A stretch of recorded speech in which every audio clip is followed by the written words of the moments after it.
Our PadSplit makes us bank every single month. If I could buy 15 more of these, then I would be set. I mean, this is the answer to affordable housing issues and creating cash flow in a market where it is tough to even get couple $100 in cash flow.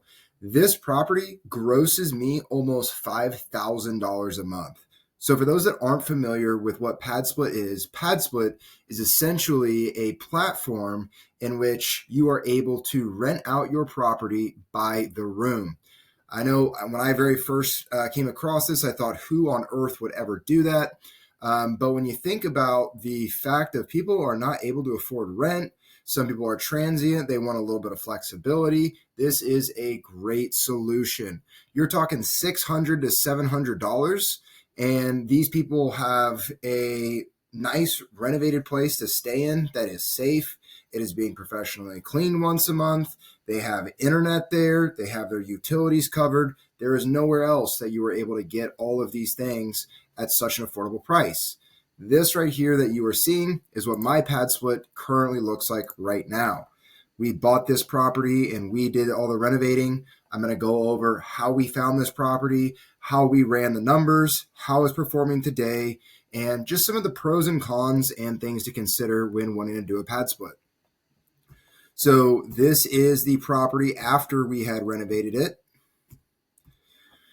This before was the living room, and this was the dining room. So we went ahead and made 2 additional bedrooms out of that. This property was a 4-bedroom, 2-bathroom house that we turned into a 7-bedroom, 2-bathroom house. The tenants get themselves in through these door codes, by the way, which I have access to and can unlock remotely. This is the kitchen. We, of course, had to replace the fridge. I accidentally got too big of one. And we actually did end up with a stand-in table here. So this is what the first bedroom looks like. This is the second bedroom, which has its own private entrance out the back. Here's bedroom 3, 4, 5, and 6 is behind me with the bathroom to the right. Bedroom 3, bedroom 4, bedroom 5. Another picture of bedroom 5, bedroom 6, which is very large. There's the full bath on the main level. Here is the laundry room, which has its own bathroom off the back of it. Here is the basement, which unfortunately did flood. We had to completely redo, so it looks a little bit different down there now. And there is the second bath, which we also had to pay to get redone. Contractor issues. Back deck, back of the home. And now we're going to get into the before photos.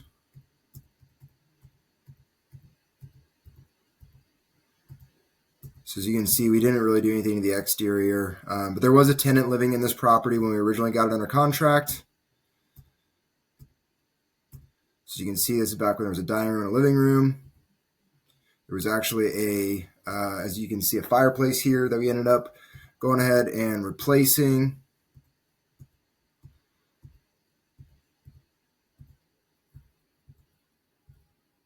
There was the basement before.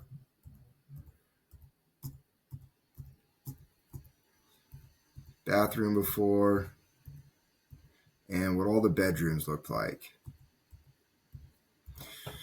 So now let's get into some of these numbers. So we had actually bought this property, and we did so on direct mail. We used a great mailing house named REI Print Mail. I believe this one actually came from their data source, if I'm not mistaken. So they actually can provide the data for you and handle all the mailing, which is great. In another video, I'm going to go ahead and talk about how to track these different marketing sources in order to keep everything separate and know where you have money coming in. But let's go ahead and dive into this deal a little bit further. So we had purchased this property for $105,000. We put 47 into it. If I were to have sold this property on market, I honestly don't think I probably could have sold it for more than maybe, 190. So I probably could have flipped it and made $21,000. I did buy this with hard money. It did take us about 4 months to get the full renovation happen and the refinance into a DSCR loan. We borrowed $165,000 at 12% and 2 points. So that's in our carrying costs, of course, is, taxes, insurance, our rehab cost, the financing cost, which came from here in our purchase price. So we were all into this property at 163,000, and we were able to cash out 176,000. So that was almost $13,000 that we got back at close. Something really cool is that to furnish this property, PadSplit actually gave us the finish list, which we were able to get this property fully furnished for under $9,000. So by the time I refinanced out of this property, I still had $3,000 in my pocket, none of my own money in the deal, and had a fully furnished property that we did a cost segregation study on in order to lower down our taxes, which was a significant help. I can talk about bonus depreciation and cost segregation studies once again in another video, but we're going to keep diving into some of these numbers. So this property, I need to actually up this. Now this property had appraised for $220,000. Our mortgage payment is right around $1,000. So if we were to rent this property out normally, we would be getting about $1,700 a month. As you can see, we're also getting charged 9% in property management without any buffers and having the tenant pay for their own utilities. We would be cash flowing about $323. Now, with me renting these rooms out for $600 to $700 a month per room, I'm now looking at $4,700 a month. And I'll actually show you guys my PadSplit page, so that way you guys can verify that. So I did just pass this off to a property manager. And this cleaning line item also includes internet. So we are having to pay the utilities. This does add up when you have, say, 7 people living in a property. I will say vacancy is pretty much non-existent. As soon as I have someone move out, I have someone right back in, and flipping one single room does not take any time. There's very little downtime. Repairs and maintenance is quite high. I don't have the buffer in here, but we have spent a good amount of money maintaining this property. I will say it's not that they're super hard on it. It's just that you have 7 people using a home. It's going to have wear and tear. So, between internet and utility and professional cleaning, we are spending about $150 a month. And then PadSplit takes 10% of the very first 10, or takes 8% of the very first 10 days that someone moves into a property. Everything else is, it becomes 8% after the fact. They do have to sign 12-week commitments. And we did just pass it off to a property manager at 8%. So we are paying 16% now. But even with that being said, that is a $2,000 almost NOI. That is crazy.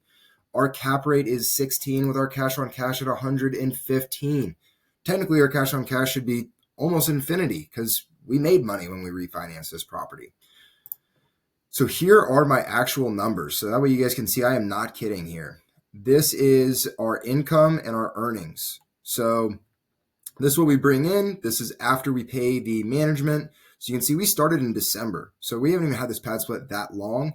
And it very quickly ramped up to January, us getting 3,300, all the way up to where at our best month, we've made almost $5,000. And we won't quite do that well. I'm in the process of actually evicting someone out of this property, and we've had a couple of people move actually. So some other things here, but I mean, where else are you going to get this kind of cash flow out of a property while still solving the affordability issue? So I know I've talked about all the great things that have come from this property. With that, of course, there does come some cons as well. So some things to talk about. It is a headache to manage. I will definitely say that. It's just, you'll have conflicting personalities. You'll occasionally get someone in there that's a little bit of trouble or very high maintenance, and they're always messaging you, always asking stuff. It's essentially like taking on however many rental doors you have in there, because these are all each individual people with all individual needs. And so it is kind of like taking on 7 new doors. I have now finally passed mine off to property management for an extra 8% because my sanity is worth that price. So, the other thing to consider is you just do have, even though you're grossing much more, you do have much higher expenses. As I mentioned, you're paying for things, and you don't have to, of course, pay for cleaning. You don't have to pay for internet. These are things that are just recommended in order for you to retain people. A lot of other owners on PadSplit are offering these things. So if you're not, you're probably gonna have someone move in quickly and move back out quickly. Another thing I'd like to talk about in regards to that is not going super cheap on the supplies. PadSplit actually supplied us with a list of finishes with a low, medium, and high ranking. I definitely recommend going with the higher ranking. It's still very affordable stuff. As I mentioned, I furnished 7 bedrooms with everything else and under $9,000. And I believe that was even including like my washer and dryer. So that's one thing. Other things that are a little bit of issues. Parking. Parking is just a pain. Like, for instance, I'll show you the Google Street View of our property, which, by the way, is in Kansas City, Missouri. It is a pretty good location. I'd say this is a C-class area. We're very close to a hospital. I have a church almost across the street. This is a well-known church over here in this corner.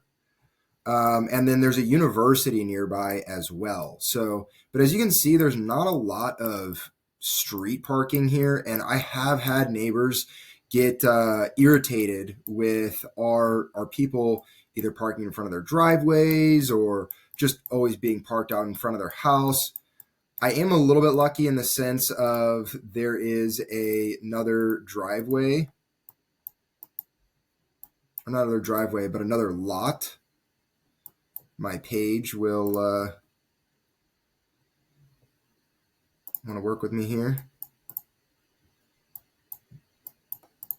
All right, so it's not going to show, but I do have a empty lot just 2 doors down from me, which is great that we have that, which kind of alleviates some of those issues. Trash is another big issue. I don't know about your cities where you're from, but unfortunately, we were having issues with getting another trash bin. It wasn't something that the city was willing to offer us. So we are